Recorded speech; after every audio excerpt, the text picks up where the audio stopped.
Welcome back for another episode of FMLPK. I just want to start off by apologizing that we did record for the first game week, but due to some technical difficulties of being in Pakistan, we weren't able to air that episode. No electricity and third world problems, but on the flip side, we are the safest place in the world for this COVID era world right now. So this episode is for the second game week, and a quick reminder, the deadline is September 19th, Saturday, 3 p.m. Pakistan Standard Time. You want to make your changes before that, and without any further ado, let's get straight into it. We have a bit of a new format, so just bear with us. We have 4 experts on this panel. Each of them is going to share their team and their thoughts on how to deal with game week 2, and we're going to start off with Abuzar. So Abuzar, your team is going to be pulled up right now, so if you want to share your thinking. Yeah, as we discussed in our first game week episode, which never got aired, I opted for a very balanced side as compared to going for heavy up top, heavy in midfield or heavy in defense, right? So that just gives me more flexibility for changes, for transfers, understanding how the players are doing and then making the changes. As you can see from the team just shared right now, went for a very template look, got 2 heavy hitters, Salah and Oba in. Salah, obviously being Salah, I made him a vice captain, Oba was my captain. No regrets, got 68 points. So, yeah, it's not bad. I can't complain. Anything above 60, not bad for the first 3 game weeks till we get a feel of the season. So, looking forward, it seems like Everton seem to have the most favourable fixtures, along with Wolves after this Man City game. Okay. So we need to somehow get their players in. Okay. But the tough part is we need to get City and United players in as well. Right? So as I was discussing with Murthy right now, this is the season to take the hits -4. You have to take it. Yeah. Right? So you can't not have City and United players in, but you can't, not have Everton and Wolves player also. So somewhere in the middle you have to take a hit to make a balanced team again. Okay. Currently, I'm looking at 1 transfer for the next week. I'm not sure if Werner is going to start the next week. Okay. So I'm probably going to be transferring Werner either for Richarlison or Martial, most probably Martial. Okay. And my aim is to probably get in a Chelsea midfielder after looking at them for 2-3 game weeks. Then choosing either Pulisic or Havertz, or let's see how it goes from there. Okay. And obviously, Oba will leave my team after game week 3. Okay. Yeah, so probably going to get in KDB or Sterling. That's going to be a tough choice. Even after game week 2? After game week 2, yes. Okay. Before game week 3. Before game week 3. Before game week 3. Alright. Yeah. So that's pretty much it. That's my. Other than that, I don't really need to make any changes. Trent is a set and forget. I don't think I'm ever going to be transferring him out. Okay. He will. Even after game week 1's display? It doesn't matter. It's just one match. Not a problem. There will come a match when he's going to provide 2 assists, score a worldie from a free kick. Yeah. Get 20 points in, so yeah, it's free kicks and corners, so he can score in a variety of ways. Yeah, he'll end up show faith in him. For sure. Okay. For sure. Plus, it gives me that balance in case, let's say, he gets injured or something, and I need another premium defender, Lucas Dini or any premium. Robertson. The options are all open yeah. once you have Trent in your team. That's the positive side of having a balanced squad at the start of the season.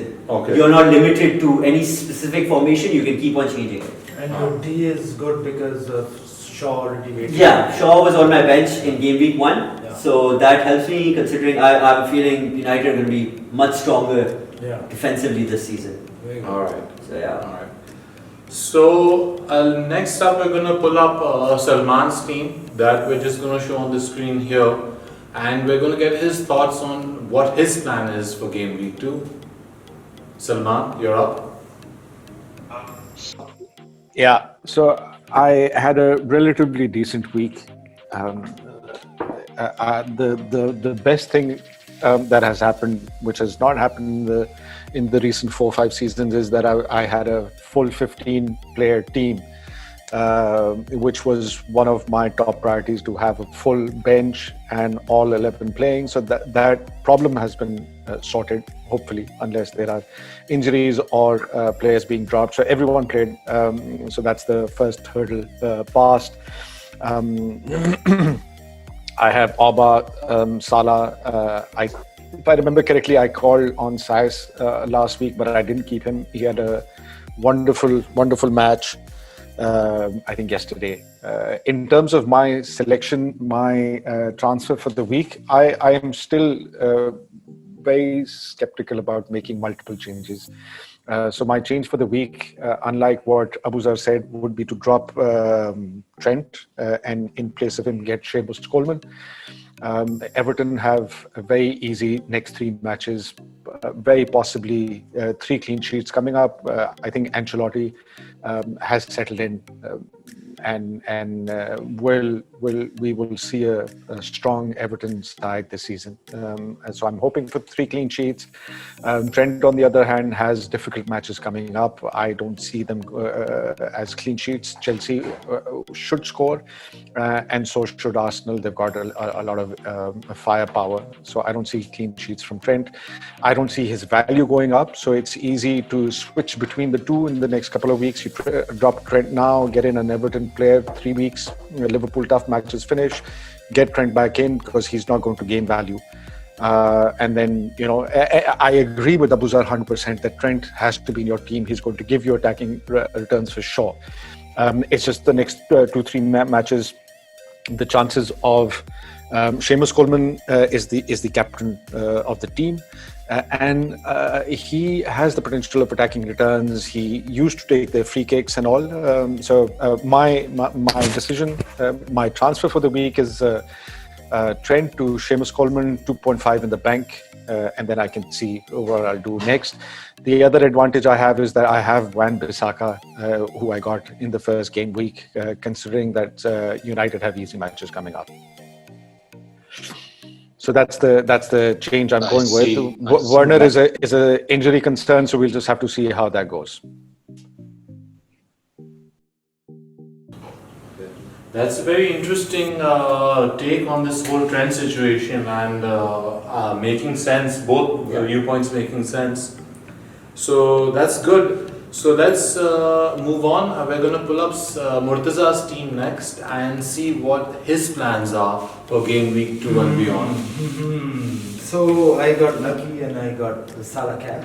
And we had a nice debate about why Salah over Mane last week, and I don't know. There was so much hype around Leeds coming in strong and whipping Liverpool and this, but they did come in strong. 3 goals, man, against the champions. That is strong. That's a big took statement. them 87 minutes to get the lead again. So Champions also, considering there's not been any, all these premium players didn't really warm up much or anything. So it was a risk starting him as captain. Yes, no doubt. Oba was a better pick in terms of on paper at least. Yes. Okay. My plan was always to navigate through game week 1. I got 90 points, which was very lucky. Fantastic.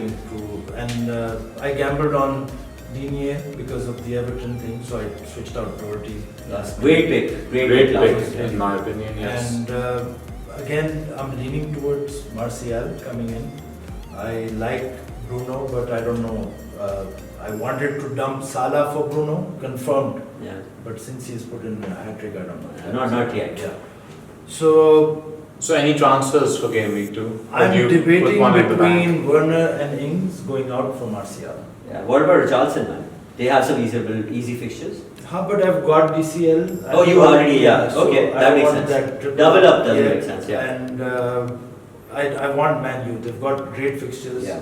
They're a great team. Yeah, and Rashford would be on the cards, but I don't want to mess with the midfield yet. So let's see after the Oba dump and what happens. Sounds like a solid strategy. So then we're just going to pull up my team. Yeah. And I'm going to tell you what I think about this whole situation. So I did not have a good game week at all. Again, I went for balance in my team. I have a heavy hitter in every department, but I chose to go with Mane over Salah, which did not work out at all for me, and I went for Trent, who obviously conceding 3 goals and not getting anything in terms of attacking returns hurt me. My concern moving forward is LFC's defense. During Project Restart, they had one of the worst defenses for a top tier team. My second concern obviously is not owning Salah, and my third concern is not owning any Wolves assets. Yeah. However, I don't see myself making any transfers right now. I would like to give Pulisic another chance. I think he starts in game week 2. So I'm not touching him. I am going to monitor this Werner situation and see how it plays out. If he doesn't start, I might consider a change.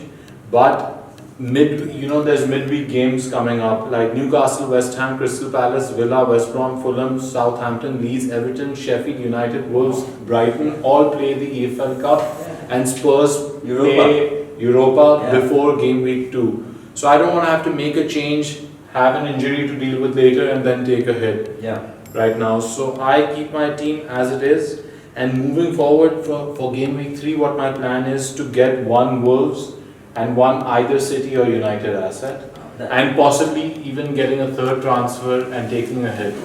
But right now I stay put. I monitor the Werner situation. I keep Oba as my captain for game week 2, and I just stay put with my team. 15 plus is a good score, man. I mean, and this is a marathon. The season is long. It's just game week 1. You have to be patient. You cannot pull the trigger so quickly in this first game week. Scoring more than 50 points without Salah, I think that's a great achievement for first week. So I'm concerned about not having Willian in my team. But I have 2 Arsenal assets, so I'm not overly concerned. I think Wani has the same concern. Yeah, he does. So that's what my plan is. Let's quickly discuss captain picks. I mentioned that Oba will be my captain most likely for game week 2. How about you? It's probably going to be Oba, but it could change to Martial if I'm feeling lucky. Alright. And Salman, how about you for your captain for game week 2? And West Ham at home seems the safest choice. Alright, Murtaza? I want to go Oba, but how do I remove it from Salah after that hat-trick? That's a tough call also. It's a form over fixture. And Chelsea aren't that great defensively. True. They weren't looking that great defensively. While I agree, but we all know Salah's scoring away from home is well documented, and his bonus point woes are well documented. So perhaps Oba on the card against West Ham at home. West Ham were abysmal. They were abysmal. Yeah, they are. But with the Salah point, there are no crowds in the stadium anymore, right? So that kind of kills the whole home-away factor. Not entirely, but it does. Do you think that plays into Liverpool's hands a little bit more? Yeah, why not? Or teams like Man City? It actually plays into hands of teams who have this momentum of 10 minutes or 15 minutes, where they get this surge from the crowd and they act like the 12th man. Okay. But Liverpool are a class team. I really don't think it's going to affect that. And Klopp is really into that. Into the crowd, the crowd bullying, So I'm sure they're missing that, but again, it's top 14. There shouldn't be a executing to perfection. But I had planned to drop Oba for Bruno, so that should kind of give him one more game after that. But that should be my captaincy decision because it was always Oba against the fixtures. So I would probably. And he's consistent. Yeah.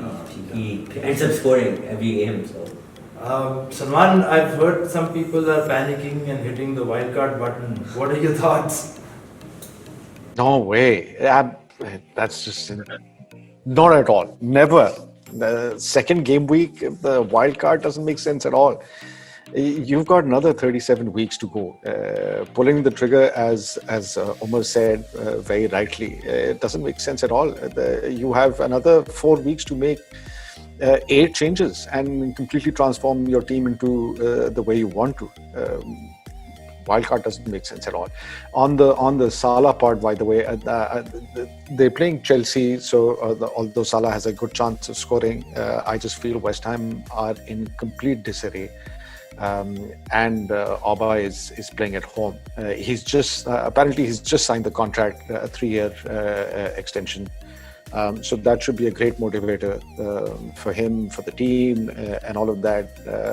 But it is a toss-up between Salah's performance based on his performance, giving him the armband, and Auba playing at home against West Ham, which is a derby, and Auba is the captain of the team. He's just re-signed. So yeah, it's a toss-up, but certainly not using a wild card. Yeah. Anyway, that's pretty much it from FMLPK. Give us a like and follow us on YouTube and whatever.